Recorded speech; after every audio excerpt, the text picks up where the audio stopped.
Three, two. Welcome back. This is another episode of Calibrated with Scott. I am so happy that you are all here to join me today and my beloved guest, Brian Berletic from the New Atlas. Brian, how are you doing today, my man?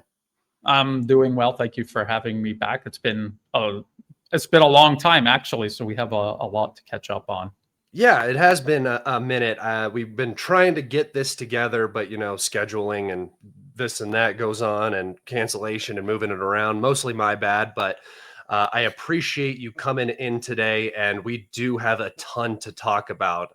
We have potential regime change in Venezuela. We have potential strikes on Iran. We have a color revolution in Nepal.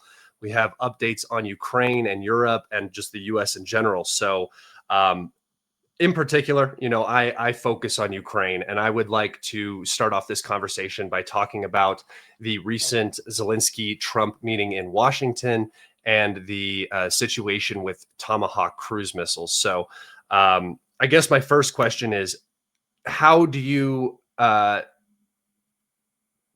when you're watching this sort of theater play out, Zelensky coming into Washington, are you seeing any sort of actual rift being formed between the United States and its proxy in Ukraine?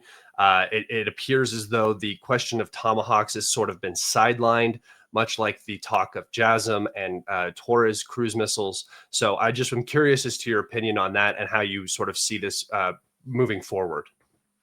I don't think that there's any rift. I think the real problem here is the U.S. is presiding over its own proxy war in Ukraine against Russia. It's not going well. If you are following events on the ground, you can see Ukraine is out of manpower. They're losing positions. We were just talking before we recorded this. They're about to lose multiple cities. Pokrovsk, even LiveUAMap.com, which I know some people hate when I bring this extremely pro-Ukrainian map up. It's basically the visual representation of the Ukrainian general staff. They are showing Russian troops in the middle of Pokrovsk. And so this is a major, heavily fortified city that Ukraine has just been dumping reserves into to try to hold at all costs. Losing Pokrovsk is going to put other places along the front at risk and will inevitably collapse. And Russian forces are getting closer and closer to Seversk and Lyman up further in the north. And if you look on the map, there's like pincers kind of developing. And they're not going to envelop the rest of the Donbas region. But what they can do is use their drone technology, which has been accelerating by leaps and bounds, both quantitatively and qualitatively. They will be able to reach into the middle and complicate the logistics of Kramatorsk, Slavyansk, and everything else along that remaining fortified belt of defenses that Ukraine has. And they'll do to this entire area what they have been doing to Pokrovsk and other cities along the front, just destroy their logistics, starve the forces trapped in these pockets, and eventually complicate their positions. And so this is what's going on. This is irreversible. There's nothing to do. There are no more troops left. And the only thing that they really could do is get Europe to send troops into Ukraine to kind of fill the void that Ukraine's collapsing fighting capacity is leaving. And this is what we are watching them prepare to do. Yeah. And so no, I don't really think that there's a rift, because President Zelensky, President Trump, these are two men who are in charge of nothing. They know nothing. They are nothing. They're just puppets playing this, just like you said, it's a theater, and it's meant to manage public perception and maybe to a certain degree try to throw off Russia if anyone there is gullible enough to buy any of this. So I think that's where we actually are right now. Well, I don't know if you watch very much Russian state television, but they seem to believe that Putin and Trump are best friends and that everything will just work out just fine. I hope not. I've seen pro-Ukrainians now unironically citing Russian state TV as their primary source for what's going on in these negotiations and everything, which I just think is ridiculous, because now it's not propaganda. Now it's real for some reason when it confirms bias. But Yeah, no, I tend to agree. If we actually saw a rift, we would see things like the ammunition or ISR data stop coming in, and those things will continue to flow into Ukraine until the war reaches its natural conclusion, whatever that ends up becoming. And as you pointed out, yeah, Ukraine is at the point where they are exhibiting extreme manpower shortages across the entire front, losing the cities of Vovchansk, Kupiansk, Pokrovsk. Russians have now entered Konstantinivka. Seversk is on the line. Liman is about to fall. And even in the south in Zaporozhye, we have villages like Holyai, which is what I consider a crossroad village where all these highways come in and meet in a farmland area that doesn't have a lot of road access. Is a very important location for staging and expansion of the Russian front line. So, yeah, I would completely agree with you there. Specifically, when it comes to Tomahawks, do you see this as a legitimate Russian red line? Because we hear a lot of this talk about Russian red lines. It seems to be something that the West sort of creates to push the boundary. Oh, we're not supposed to send leopards. The Russians never said you could send leopards. They said if you send them, there will be consequences for that action. But it does appear that with these longer range cruise missiles, the ones that could actually do significant strategic damage to the Russians. I'm not talking about the short range ATACMs that go, 100, 200 kilometers into Russia, or Storm Shadows with the same appropriate range, but rather the Taurus, the JASM, and the Tomahawk, which, like I said, could actually do strategic damage to Russia. Do you see this as a legitimate red line that the U.S. is adhering to because of what Russia is saying, or do you think there's just an inability to provide this weapon system based off of, ground launch available systems or just quantity? Yeah, I'm not really sure what Russia is going to do. What would they do if the U.S. started firing Tomahawk cruise missiles into Russia? What would Russia do? Are they going to fire Oreshniks into Europe and strike American forces there? Maybe, I don't know. Maybe that's what President Putin told President Trump. Maybe that's why they're backing down from it. I don't know. As far as launchers, they have working launchers that they could send Ukraine. Just a handful of them. They wouldn't be much. You could probably do salvos of like maybe 5 to 10 missiles at a time, and they wouldn't just fire 5 to 10 Tomahawks at a time because that would achieve nothing. Most of them would get shot down.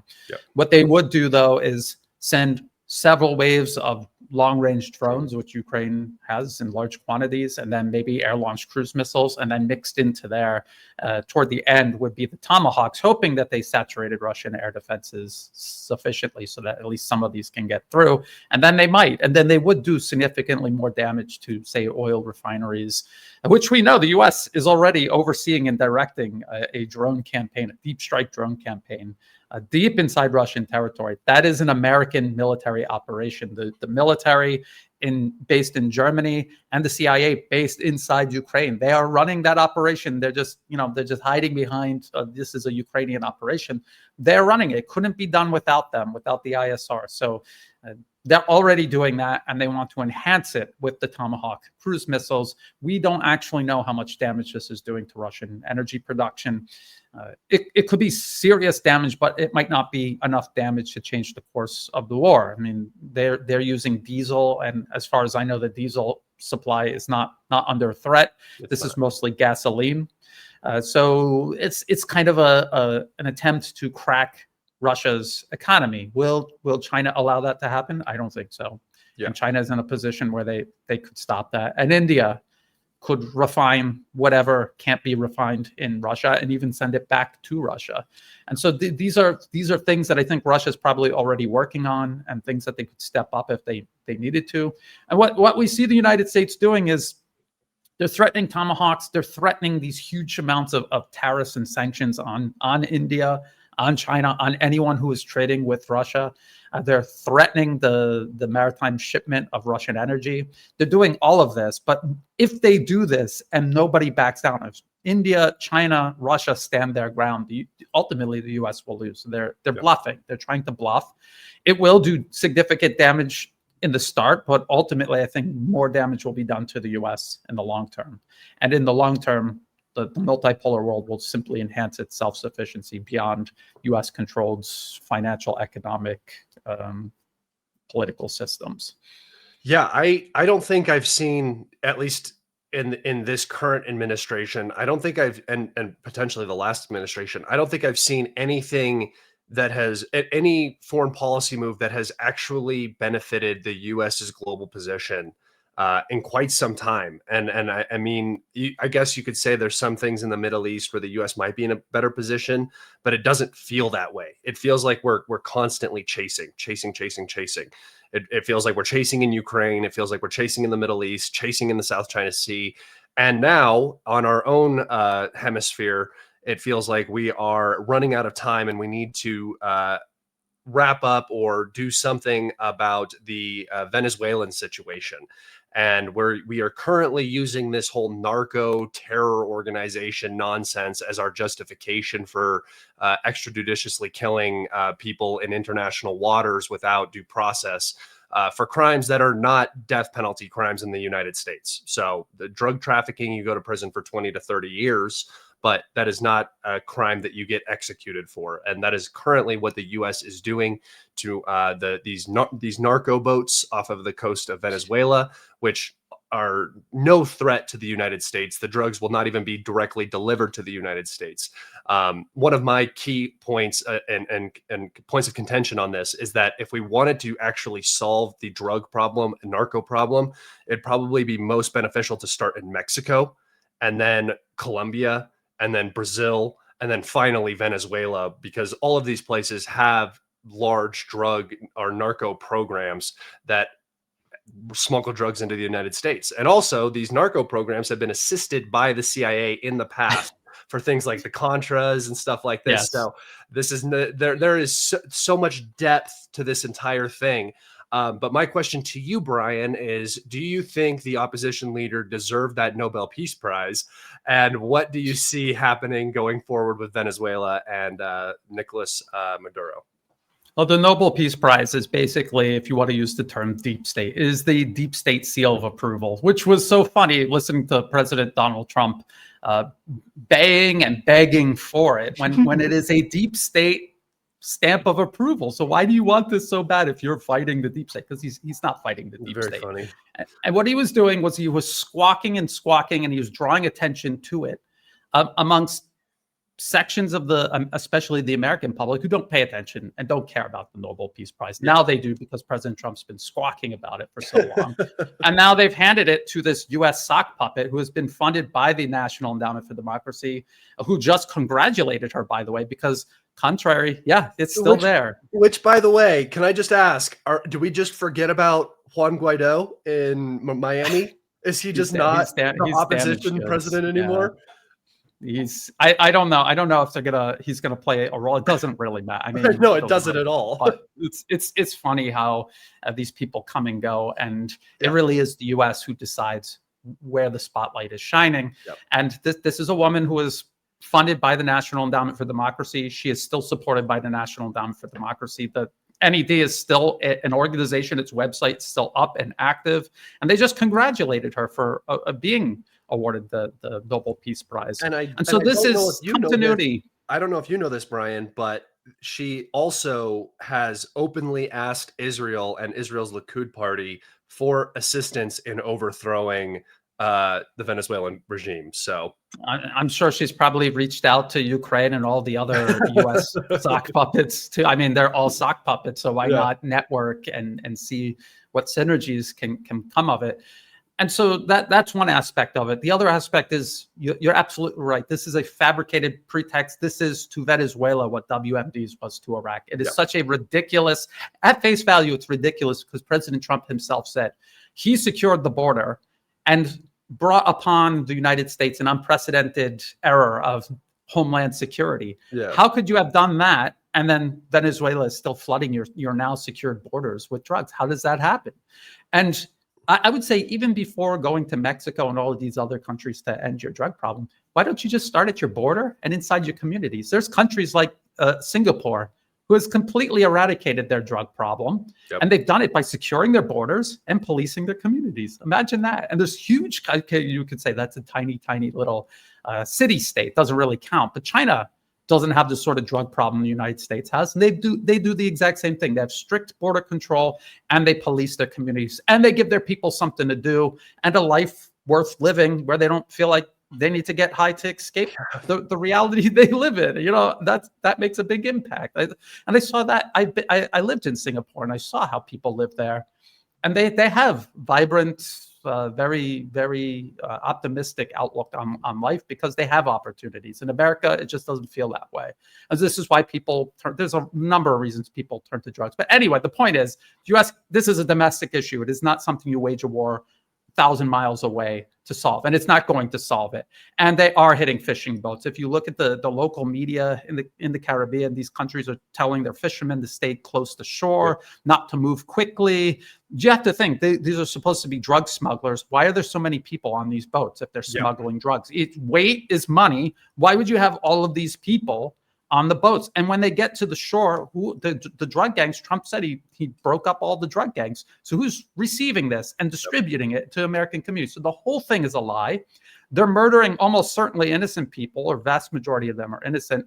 And to do what? To wage a war of aggression against Venezuela, which again, continuity of agenda. This goes all the way back to the Bush Jr. administration. They tried to overthrow President Hugo Chavez then, and now Nicolas Maduro took over, and they've been trying to overthrow him. And it continued under Obama and also Biden. But it's President Trump has been designated by the unelected deep state to carry this out because he can marshal the right segments of American public to get behind a war. And you could see the MAGA people. Oh yeah, I voted against war, but this war is different. They're poisoning us. They're poisoning us. It's like, what responsibility do you as an American have to solve your own problem in your own country and at your border?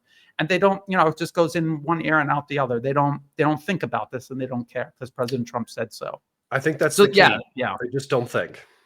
Yeah, no. Yeah. And so we see the military force, and we have to remember, this isn't about the Western Hemisphere. Venezuela is a close Russian and Chinese partner, and threatening to wipe them off the map is part of what they're trying to do to bargain Russia and China into a corner where the U.S. can continue encircling and containing them, which is what this is all about. Which is why President Putin says all of these things, but at the end of the day, he never agrees to a ceasefire because he knows it's Minsk 3.0. And China is never going to capitulate because they know the ultimate goal of the U.S. is not to coexist, it's to subordinate China. Yeah.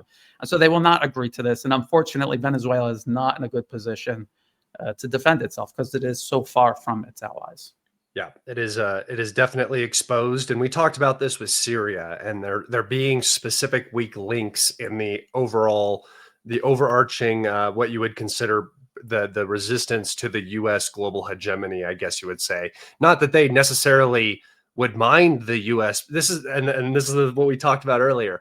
I don't think that people would really care if the U.S. was the hegemony, and they obviously want to work with the U.S. Like we've convinced everybody in the world that we are the greatest partner to have, even though we are historically the worst partner to have. Yes. But like you said, we everybody seems to want to work with us, and it is very disappointing. And you talked about a lot of people have reasons to do drugs, and I'll tell you the reason I do drugs is because we have this fantastic opportunity to be a global superpower, potentially even remain the hegemony, but we consistently find ways to throw it away because if we don't have it all, nobody can have anything. And that's sort of the mentality that, burn it all and so nobody can have it. And it just doesn't make sense to me. And it feels like a recipe for disaster in terms of our global position and, our sphere of influence, which, we can have a debate on whether the U.S. Having control over the world is a good thing. But it could be good is what I'm saying. And it chooses to not be. And that's disappointing. I did want to ask you some questions about the Asian region, particularly with the recent, the recent economic, I'm sorry, my whole brain just shut down. Color revolution? No, not Nepal yet. I wanted to talk about the the sanctions, the tariffs that Trump is talking about putting on China, and China's response to said tariffs. Sorry, my brain just totally shut down there. China's response to said tariffs with the rare earth mineral restrictions and stuff like that. I wanted to hear your opinion on this. It does appear as though China is actually becoming more vocal, which I think is another very, very bad outcome for the United States. So I'd like to hear your thoughts on that recent exchange. Well, it's good to see China doing this. It means people in Beijing understand that you cannot reason with the United States. You have to force them to find a reasonable position within the multipolar world to inhabit. You cannot continue pursuing hegemony because it comes at the cost of everyone, including Americans. Americans aren't benefiting from American hegemony. And so they're saying, you have constantly tried to strangle us economically, technologically, and in every sense of the way. You have tried to strangle us for decades and decades. Now we've built up this tremendous advantage in terms of rare earth minerals because nobody else wanted to mine it or process it. And we've invested, and we took the repercussions of doing that. Yeah. And now we have this huge advantage. And if you want to strangle us, we will strangle you right back. We're not going to just sit here and let you do whatever you want to us without repercussions. There will be consequences for your actions. If you don't want to work together with us as an equal partner, then we will do to you what you're doing to us. And, America, and especially Trump supporters, always talking about how America is a Christian nation. Well, this is the golden rule of Christianity. Treat others as you want to be treated, except Americans completely turn that off in their brain when they're actually talking about geopolitics. All of these other countries are beneath us. We subordinate them to us. They do what we tell them, and if they don't, we will kill them. That's basically the American mentality. And so it's bizarre to see people voting for the peace president, but then baying for blood when these countries don't obey the US. When if it were the other way around, Americans would say, no, we're not doing that. You're not telling us what to do inside our own borders and with our economy and our resources and our industry that we've built up, if America had any. So this is how China feels, and they have every right to feel this way. And if you actually look what's going on around the world, the US is the one targeting and undermining, literally overthrowing, invading other countries and preparing to invade other countries. China is not doing any of this, even though we're always told that they are. They're not doing any of this. So this is purely defensive. And again, President Trump and Trump supporters will hear this and they will buy this. He's saying, China did this out of the blue. He literally said that in his Truth Social post. They did this out of the blue. I have no idea why they did this. You have been trying to cut China off from semiconductors, technology to manufacture semiconductors, any type of technology. You were trying to shut them off of everything. When they have a successful company, you dismember it, you attack it, you convince all of your proxies around the globe to ban them from your markets, while demanding that China still allows Western brands to be sold in China, and China allows them to be sold.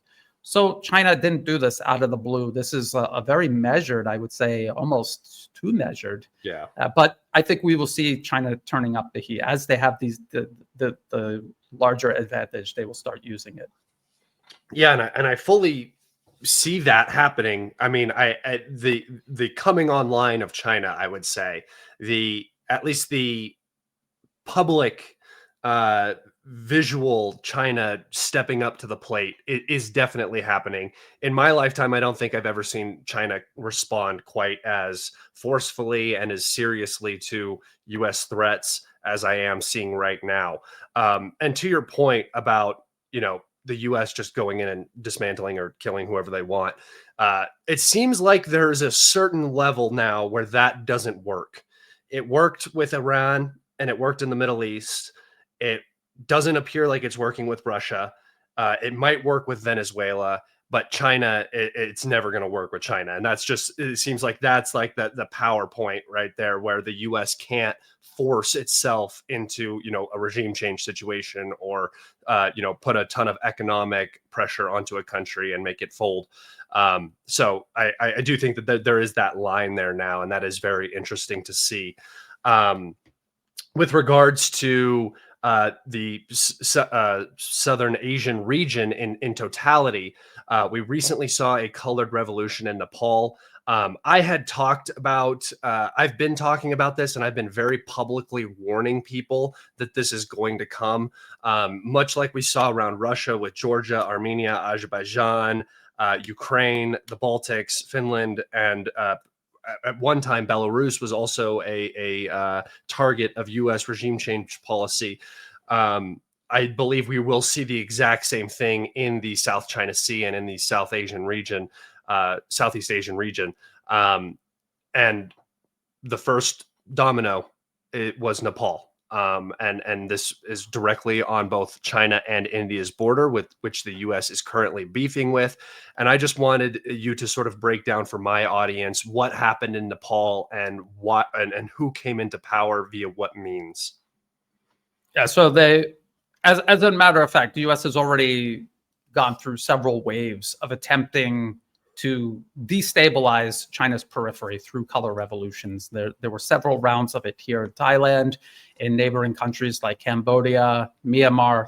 Myanmar's in the middle of I would say a proxy war. The U.S. is waging a proxy war against the central government through the opposition or resistance, if you want to call them that. Can I ask a quick question? Sure. Is China backing the current regime in Myanmar? Yes, I mean, they're very closely linked to them. They have Belt and Road Initiative infrastructure running through that. I think a lot of people get confused on that region. It's not always quite as cut and dry with who's supporting who, and people, the language barrier and everything kind of, I think, confuses people. So thank you for clarifying that.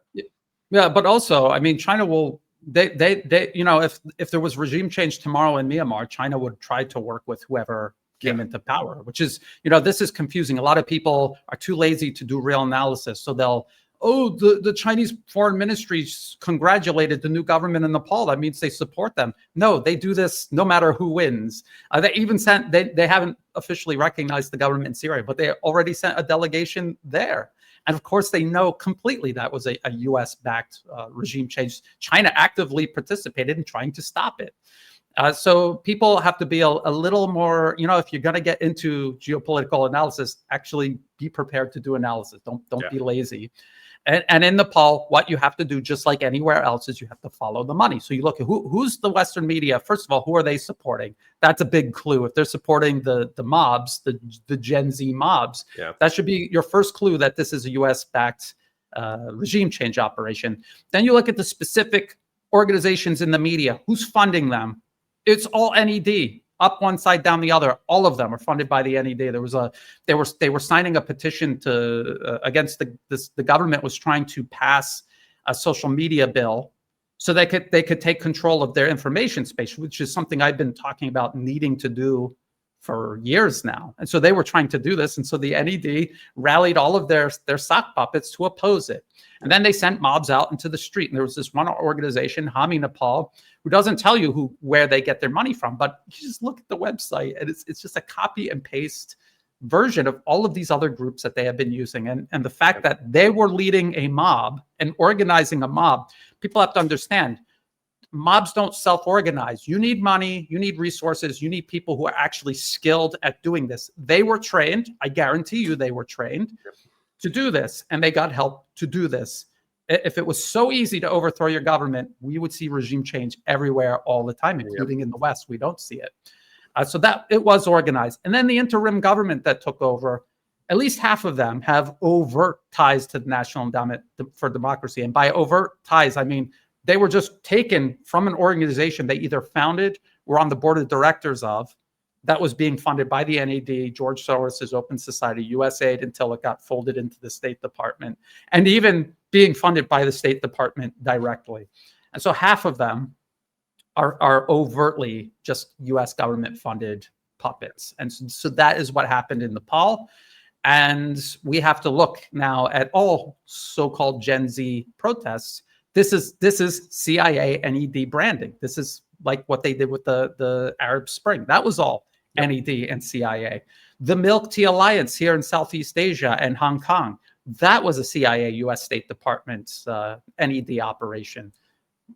Verified. I mean, we followed the money and we've exposed that and we documented it. And so now the Gen Z, that's, they targeted Indonesia. They even targeted the Philippines, despite how compliant the government there has been with U.S. demands, and out spreading across Africa and even into Latin America. So they are doing a full court press here. They are going with their proxy wars, their actual hot wars with Iran, Venezuela, and now the global color revolution. And the global color revolution, I think, is the most dangerous. Russia and China can defend themselves militarily, but in terms of information space and political capture, they're almost helpless to protect their partners, almost completely helpless. And we've watched this. Syria, for example, Russia literally militarily intervened, and they still failed to protect Syria. So this is a potent, I would say, super weapon the U.S. has and still wields. And it's one of the biggest dangers that if Russia and China don't get serious about information space, treating it as a national security domain, not just in their own national security space, but in their partners' national security space, that I think you're lending the U.S. a huge advantage, and you make it up in the air who's going to come out on top because of that. Yeah. I mean, part of the reason I started doing this was just because there was just no counter information in the information space. I mean, there's a couple other independent, like small YouTube pages and stuff like that. And I don't mean small as Brian, you're way bigger than me, but I'm still small compared to, the National Endowment for Democracy's ability to control information all over the place. So that is one of the primary reasons I started doing this, because I was literally just looking at this like, Russia isn't even talking about what's going on. And it was just so surprising to me to see a country in a war not being as loud as humanly possible to control every single aspect of the information space. And that was sort of a culture shock for me as well. And it's just funny, as an American, I'm like, I'll take it upon myself to be this counter information source, which is kind of funny and ridiculous in and of itself. But it is something that I do think is a very big threat. I say this all the time. US soft power is so unbelievably potent and strong, and it seems to be like a mind virus. Young kids, there's some virtue signaling morality side to it that they get fooled into, even though, we're bombing kids in Gaza and bombing kids in Iran and bombing fishermen. By the way, with the whole Venezuela thing, the Colombian government came out and said that there were their citizens on a boat that was hit, and the US just basically brushed it off and said they don't care, which is insane, that you're killing a different country's citizens extrajudiciously without cause, and that's just okay. So again, there seems to be this complete dichotomy between the way people think about the US and the way the US behaves, and that really comes from control of information space and our soft power abilities in these other countries. And as you very poignantly stated, if China and Russia do not get serious about the counter information warfare, they will just be consistently behind the curve with all of their puppets or, allies or their sphere of influence or whatever you want to call it. And we're seeing that right now in Nepal. And I believe we are going to see it in other countries in Southeast Asia, which will eventually threaten China the same way all of our soft power threatened Russia on Russia's border. Absolutely. And here's the problem. China has an objectively superior deal to offer everyone in Asia. And everyone in Asia has already, in one way or another, partaken and benefited from this. Yeah. Like Thailand. I've been here since 2003, 2004, something like that. I've watched as the US left and China's influence grew. Things have developed here so rapidly. Life is so comfortable here. The cost of living is so low. It's almost too good to be true. And people can see how comfortable their lives are. And yet, despite having an objectively superior deal to offer Thailand, the US, with its information superiority, they can come in, and they are brainwashing people to absolutely, utterly hate and fear China. And they have done this in the Philippines. These people have they've switched their brains off. It works. People always complain to me, Brian, you say people don't have agency. I'm sorry, most people have a very, very thin bandwidth of what they might or might not have agency in. Most Yeah. of it has to do with direct, immediate self-preservation, and Just a everything question. else. Do you Sure. feel like you have agency? Well, I feel like to a degree I do, because I take it upon myself to research Yeah. things in terms of knowing what's actually going on and being able to make decisions. In terms of Just actually, understanding. yeah, and directing my life in the direction I want it to go in, Yeah. that is objectively beneficial to me. Yes, I do, but I've had to put a lot of work into doing that. This Yeah. has been a lifelong pursuit, and the reason I do videos, not just for the reason you say, because I'm here in Thailand. Literally, no one in the English language covers what is happening in Thailand or Nobody. Southeast Asia, except for what the NED funds. Yeah. So, and this is the whole reason I did it, because I was watching them burn my adopted home down around me. In 2010, they were literally bringing war weapons into the city and burning parts of the city to the ground. So that's why I started doing this. The other reason is I really feel like I was lucky to wake up and see what was going on, and I want to be able to share that with other people. Other people tried to share it with me before I was ready. I mean, I literally voted for George Bush Jr., first and only presidential election I voted in. And I joined the US Marines, and I was very excited and enthusiastic about it for about the first year or two. And then very slowly, those seeds that people planted in my brain, it started to grow. I woke up abruptly, and that's how all of this got started. So what I'm basically saying is we are all victims to it. At one point, I was a complete victim of this. So Oh, no absolutely. one's immune. And so we cannot play down how dangerous this is. And I think countries do play down how dangerous it is. They're like, it's social media, it's for the kids, it's TikTok, it's Facebook. Who cares?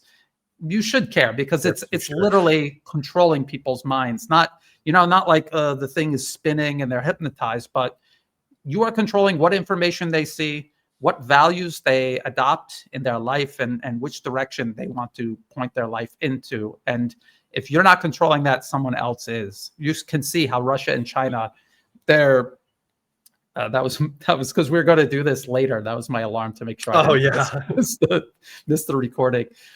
So you see how Russia and China, yes, they also, you could say, in a way, indoctrinate their own people, but you can see how it is serving their collective best interests. Yeah. If you go to China, and I have been to China, and I live in a region influenced by China, you can see how that has demonstratedly improved the lives of everybody collectively. And I've lived in the United States also, and I can see how it does the exact opposite, how it divides people. It gets us chasing our tails. We're pursuing very false and very vain avenues in life that you have no possibility of ever obtaining, and your whole life will blow by you, and you will have less, and the small handful of people up top will have everything. And that is just wrong. It's wrong.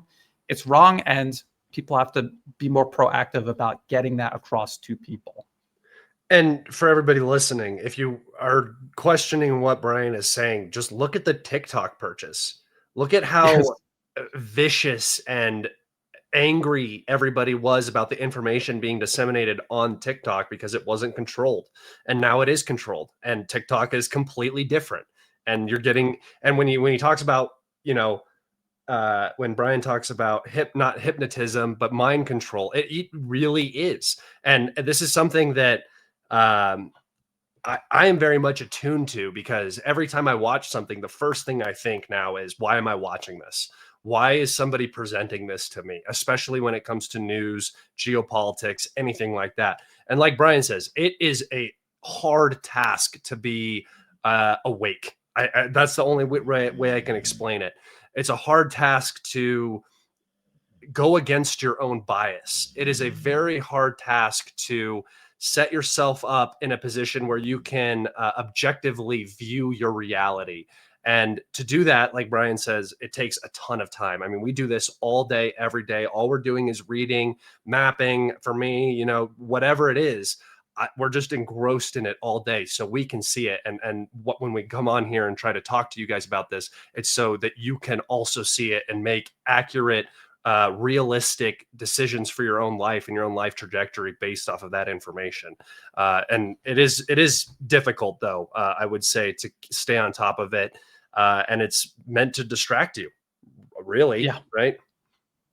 And I understand that the majority of people, they have their job. When I had my other job, I did not have as much time to dedicate to this, and it was one of those things where you pick, am I going to sleep today, or am I going to catch up on the news today? And so I understand that. I understand that fully, that people don't have the time, and it's not their fault. You have to make a living. And so that is the reason why we do this, is to save you that time. But it's very hard because, again, we all have our bias. We have a thing called confirmation bias, where you're only going to pick facts that fit in with what you already think. And that's very common, and it's a very human thing. You got to be very careful about that. I've had people in my comment section say, Brian, I'm unsubscribing, you're too negative. Not that they've fact checked me and I was wrong. No, I'm just too negative. But the fact is, reality is negative. I was literally just about to say, there is a growing group of people that just don't like you. And it's crazy to me. I get people in my comments that's like, what's Brian talking about? I'm like, the same thing he's been talking about for like 20 years, dude. What do you mean? It's the exact same thing. And by the way, I take a lot of what you say very seriously, and I listen to what you say. And guys, Brian hasn't been wrong. That's it. You can say whatever you want. You can call Brian whatever names you want to call him, but you're not calling him a liar. And I think that's the most important point of all of this, is that when we talked about Ukraine, I mean, we've been spot on about Ukraine, I think, almost for like 2 years now, in terms of negotiations, in terms of what weapons are going to be sent, in terms of the direction of the war. When it came to Iran, we were both correct about Iran. We had talked about it. Me and Brian message each other constantly, and we're constantly talking about how Iran needs to get ready. It comes. Here it comes. We see the planes getting moved in. Why aren't they doing the things they need to do? Are you fucking kidding me? They got blown up in their own houses when they knew that there was a threat of an attack. You would let these guys go home and they were playing Candy Crush on their SIM card phones. Like, what are you doing? So I mean, like I said, you can say that we're not the nicest, we're not the cheeriest, we're not delivering you a good message, and that should be a good indication that you're being told the truth. The truth is never pretty. The truth is never going to make you happy. It's probably going to give you depression, but that's the reality. And if you want your reality to change, you have to accept it.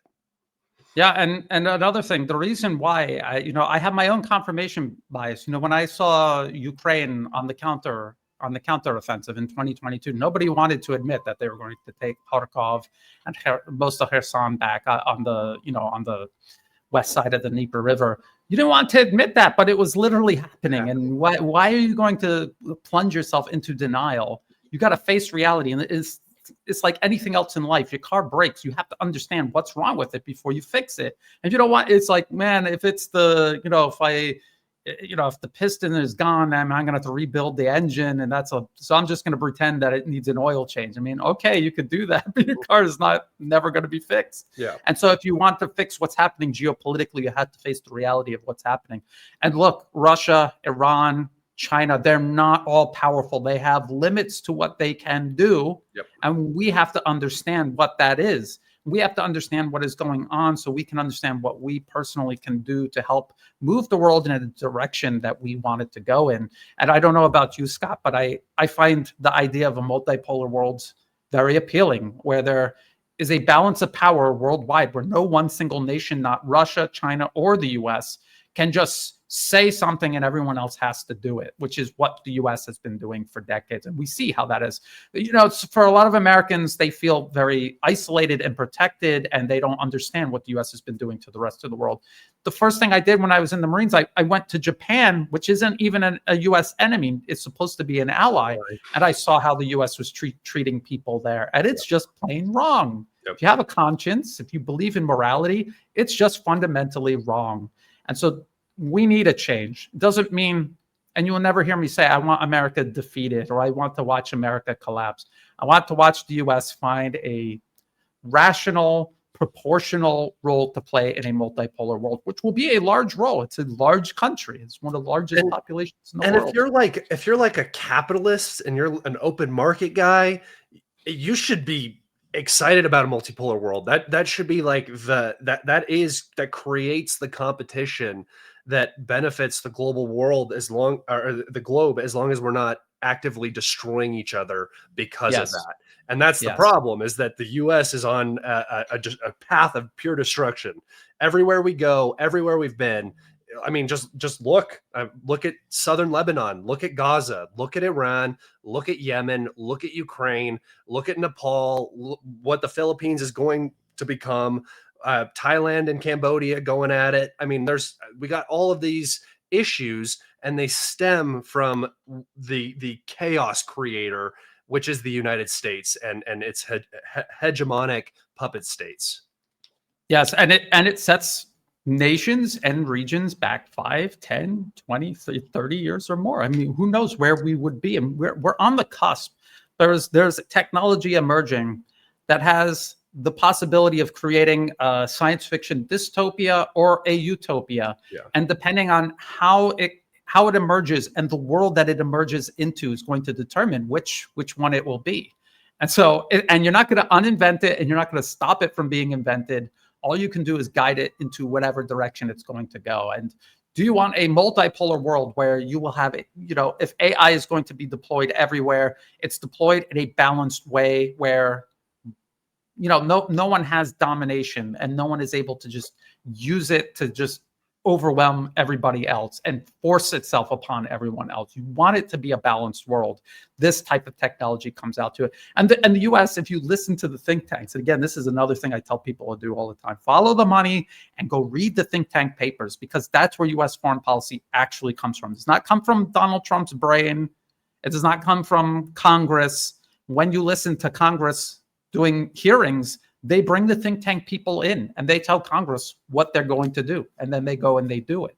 And they're talking about AI. We need to control it, because if we control AI and we stop China and all of these other countries from developing it, we could just use it as just this force multiplier. Yeah. Exactly. And just turn the planet into the worst sci-fi dystopia you've ever watched, and then some. So think about that. Do you have the over or the under on the world using AI properly?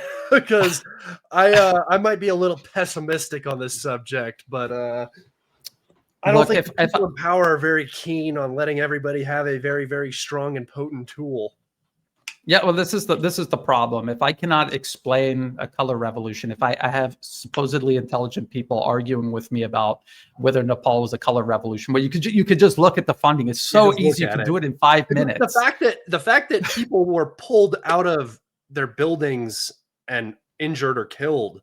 Yes. I mean, the fact that it's all 18 to 22-year-olds should maybe raise a little red flag in some of the people who have watched other color revolutions, the Arab Spring, all of the Maidan, Georgia. I mean, we've seen it time and time and time again. It's just textbook U.S. foreign policy, and people just choose to ignore it, and I don't get it.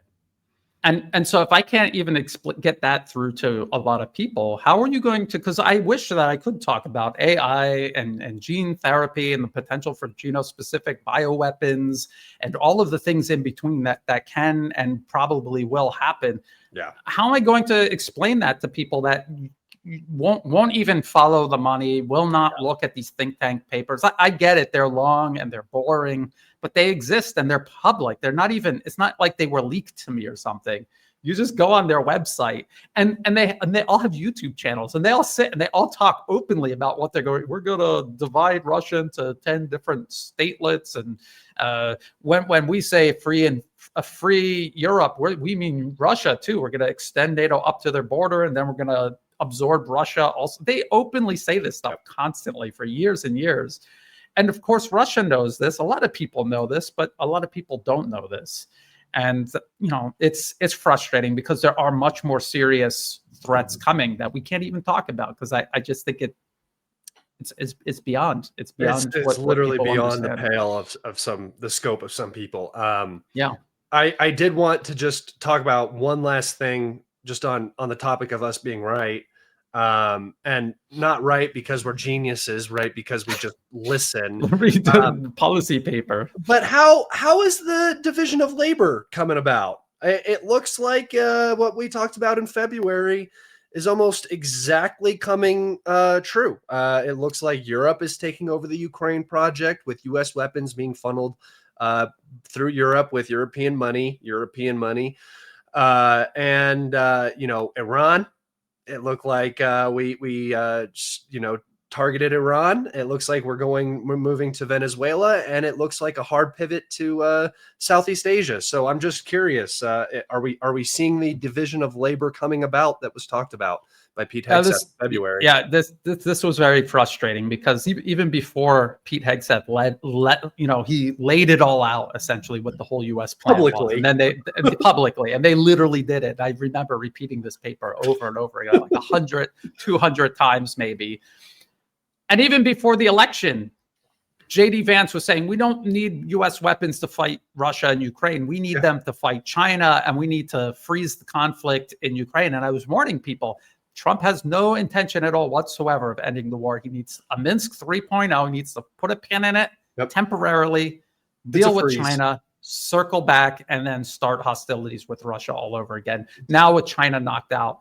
And, here's the problem. They really want to knock out Russia first. They really, really want to do this, because then they can implement a maritime blockade, and they will attack China's Belt and Road Initiative. They already are. They regularly attack the infrastructure in Pakistan. They regularly attack the infrastructure in Myanmar. And if they ended up in a direct conflict with China implementing a maritime blockade, they most certainly would, especially now they're doing this with Venezuela. They will already have set the precedent to once again just go around and bomb anyone who doesn't do what the U.S. says. So, and if Russia if there's a regime change in Russia or something dramatic happens, China loses its primary energy supplier. So that's a huge, huge thing. And it's one of the biggest failures I talk about with the Ukraine project, is how devastating it has been in terms of Russia-China relations.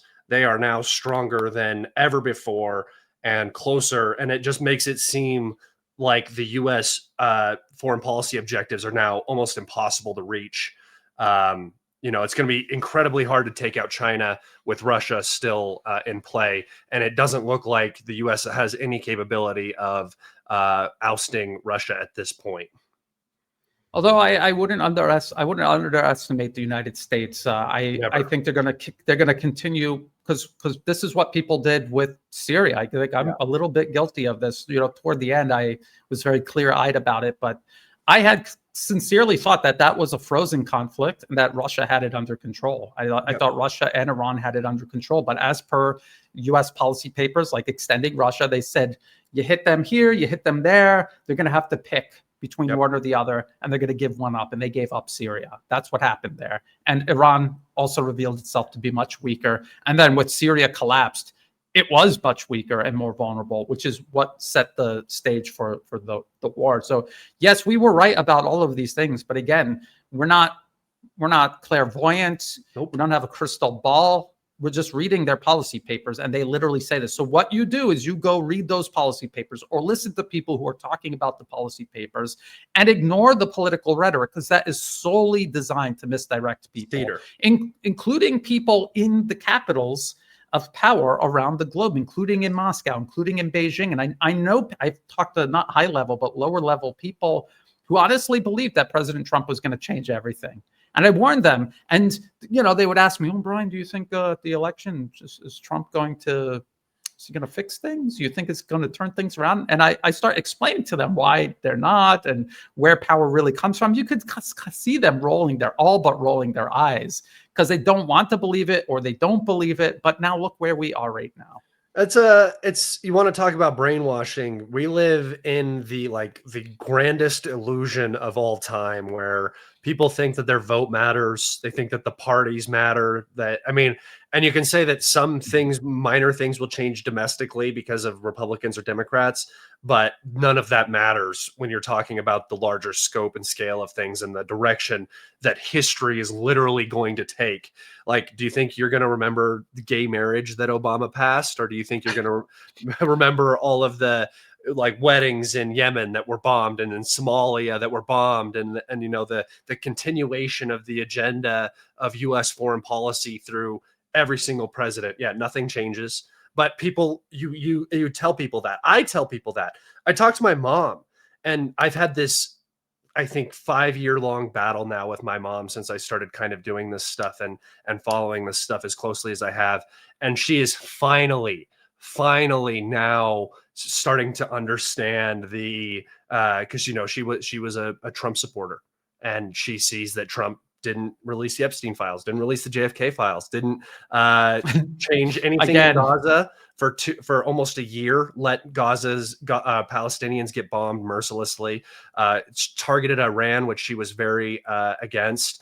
And then, so she is finally changing her opinion, but she is, like, I would say a consistent mindset of the American population, where it's you've been told something your entire life. It's hard to reverse that. And I think also for the older generations, they've had a very comfortable situation.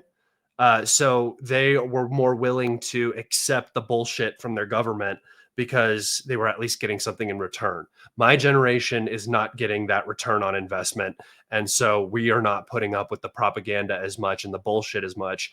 Although we are still completely fooled and delusional about the system in which we live. And that's part of the reason why I try to talk about it as much as I do. Yeah, and another thing, a lot of the conflicts that the U.S. maintains, like between Israel and, say, Hamas in Gaza, this is a strategy of tension that they use to suck people in and distract them. Because if you follow the money, Israel obviously would not exist without constant U.S. support, which I have amazingly have to argue with people about this. They think we've given them we've given them what, 20 billion since October 7th. They literally could not conduct any of these military operations, not with the money, the weapons, the ammunition, they have a smaller and the intel. In New Jersey, like they are a tiny little minuscule country with a tiny population and no economy. And this is the part of the thing is, like, you know, you always hear like, oh, Israel's running the U.S. It's like, with our bombs and our planes and our money and our consent constantly and our undying support and furthering the biggest red flag is that Israel is constantly furthering U.S. interests in the Middle East at their own expense. Yeah, they're the ones getting bombed. They're the ones losing men to. It's no different than Ukraine, but people have this. It's easier to blame a boogeyman than to accept the reality that maybe you're the boogeyman.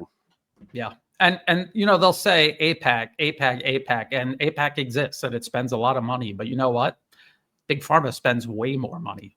Arms industry spends way more, like astronomically larger amounts of money. People say there's Jews in Congress, this or that. And you know what? It might be disproportional to. There is a high percentage of Israeli citizens in our but it's still like a single digit percentage of Congress or of these boards of directors and stuff. So this is, like, again, it's all about looking at the truth. If you have this preconceived notion that you want to stick with, fine, but it's not reality. You have to follow reality wherever it takes you. I already went down this path. I was already told these things and I confirmed it for myself. Confirmed or was able to dismiss it myself by doing the hard research. You just board of directors, all of these publicly held companies, all of this information is publicly available.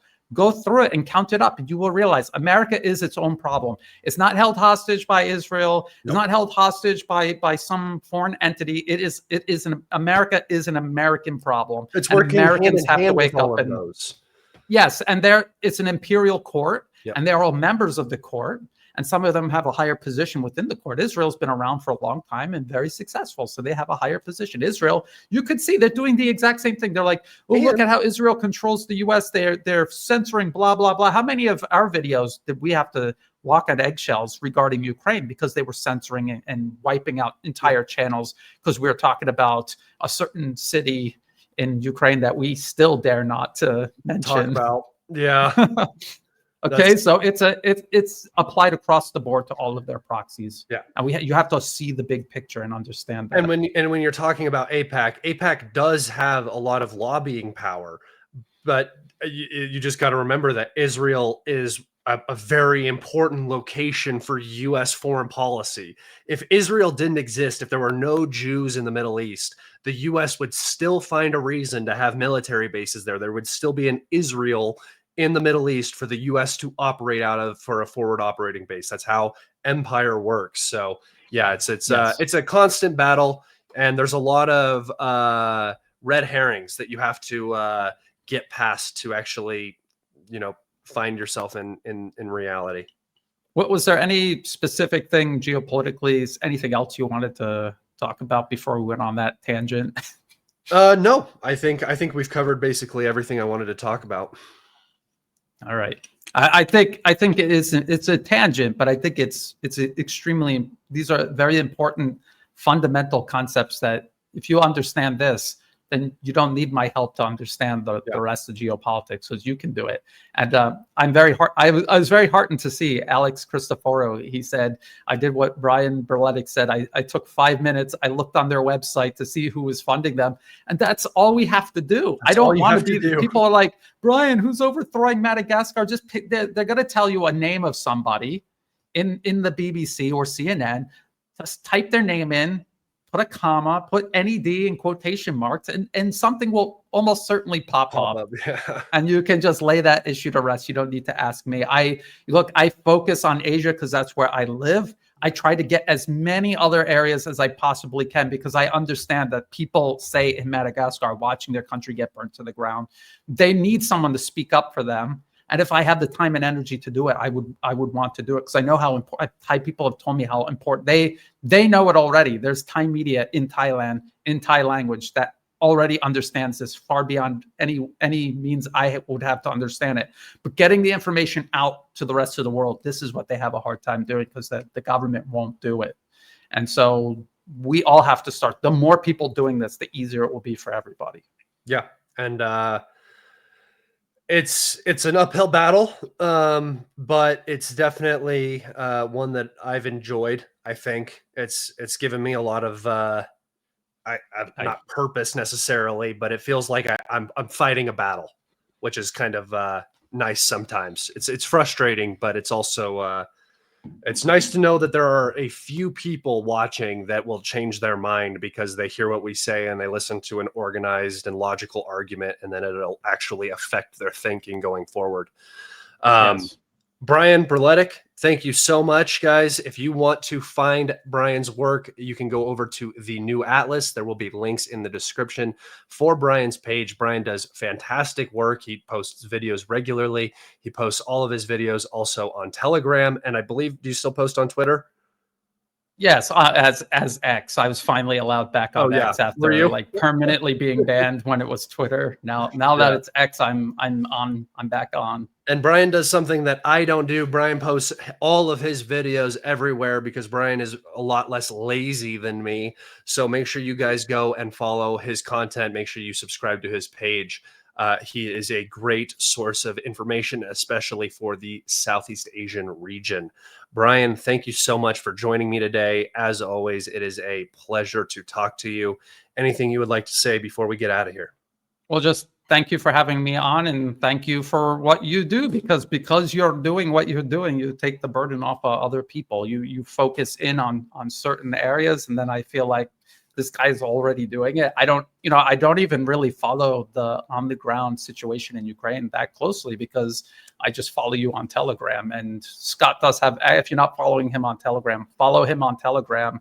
He does excellent updates about the situation on the ground in Ukraine. Be warned, there's some reality there of what's happening on the ground that you might not want to see if you have a squeamish stomach. Just,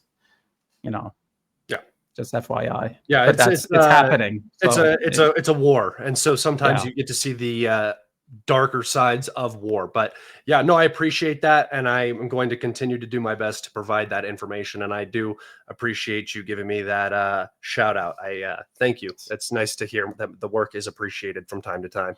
Your work is also very much appreciated, although people are very vocal against you for some reason. That's okay. I have Hey, no choice. I gotta keep doing it. hey, just stay in that pocket. All right, Brian. Thank you so much, guys. Thank Go you. make sure you follow Brian at the New Atlas. And thank you so much for tuning into today's episode of Calibrated with Scott. Everybody, take care and have a fantastic weekend.